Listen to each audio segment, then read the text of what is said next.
Hola a todos. El tema de hoy es ¿qué significa?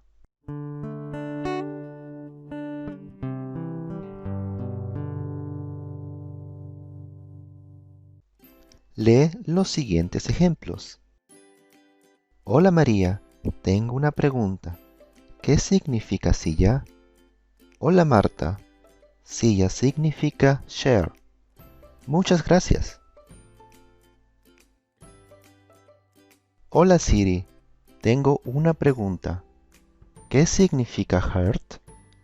Heart significa corazón. Muchas gracias Siri. Me gusta mucho tomar café. A mí también me gusta mucho. Disculpen amigos, ¿qué significa café? Café significa coffee. Hola guapa, ¿me das tu número de teléfono?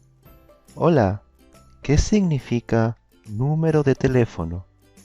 Eso significa phone number. Ahora entiendo, pero no te lo doy. Y ahora el repaso. ¿Qué significa computadora? Computadora significa computer. ¿Qué significa red? Red significa rojo. ¿Qué significa planta?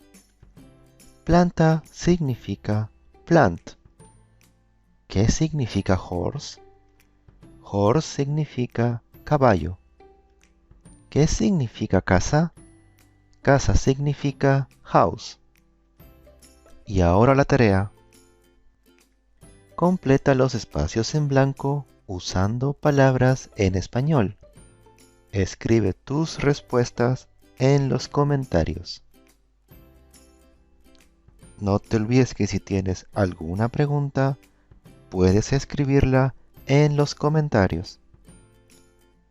Muchas gracias por ver este video. Si te gustó, dame un like, suscríbete y comparte con tus amigos. No te olvides de activar la campanita para que no te pierdas la próxima lección. Nos vemos pronto. Chau, chau.